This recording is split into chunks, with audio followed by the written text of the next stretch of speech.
صلوا علی الحبیب صلی اللہ علی محمد صلی اللہ علیہ وسلم۔ رجب عبادت کا بیج بونے کا مہینہ تھا، وہ تو چلا گیا، اور یہ شعبان المعظم میں رونے کا مہینہ ہے۔ ہم غافل رہ گئے، سستی غفلت چھائی رہی، لگا تکیا گناہوں کا، پڑا دن رات سوتا ہوں، مجھے اب خواب غفلت سے جگا دو۔ عبادت کا مہینہ، بیج بونے کا مہینہ آیا چلا گیا، اب شعبان المعظم کی آمد ہو چکی، آب یاری کا مہینہ ہے، ندامت کے آنسو بہانے کا مہینہ۔ وہ آنسو کہاں سے لاؤں جو میرے دل کی گندگی کو دھو دے؟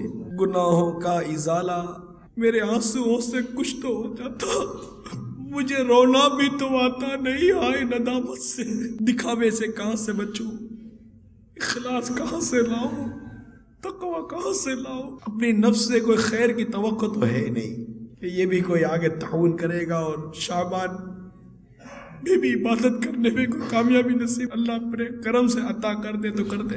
یہ رمضان المبارک کی تیاری کے بالخصوص 2 مہینے آتے ہیں، مسلمانوں کو تربیت دی جاتی ہے، اپنے مال و اموال سے فارغ ہو جائے، کام کاج میں کمی لے آئے، رمضان المبارک کے آنے کی تیاری کرے۔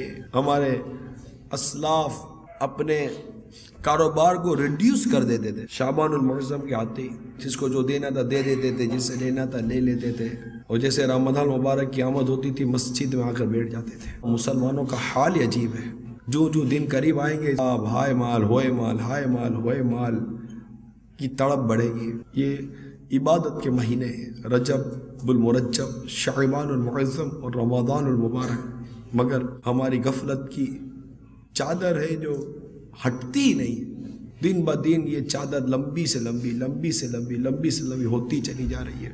ماحول میں ایڈجسٹ ہونے اور کمپرومائز کر لینے کی عادت چھوڑ دیجئے۔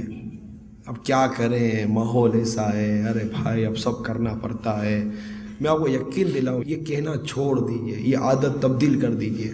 آپ دیکھیے کہ ہمارے اللہ کے نیک بندوں نے کیسی زندگی گزاری، بس میں نے ویسی زندگی گزارنی ہے۔ لوگوں کو دیکھ کر زندگی نہیں گزارنی، میں نے تو اللہ کے نیک بندوں کو دیکھ کر ان کے مطابق زندگی گزارنی ہے۔ یہ کیسے گزارتے تھے؟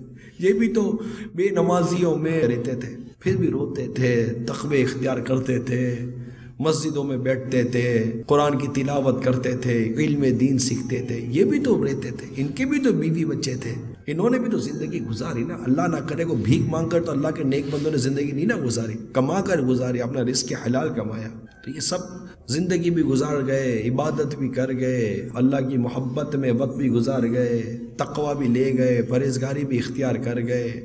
آج ان کا نام لیتے تو ہماری زبان سے رحمت اللہ تعالیٰ علیہ نکلتا ہے کہ کاش ہمیں درست طریقے پر عبادت کرنے کی توفیق نصیب ہو جائے۔ جو گزرا سو گزر گیا، اب آنے والے ایام سنبھالیے، اپنے رب عز و جل سے توبہ کر لیجئے۔ صلوا علی الحبیب صلی اللہ علی محمد صلی اللہ علیہ وسلم۔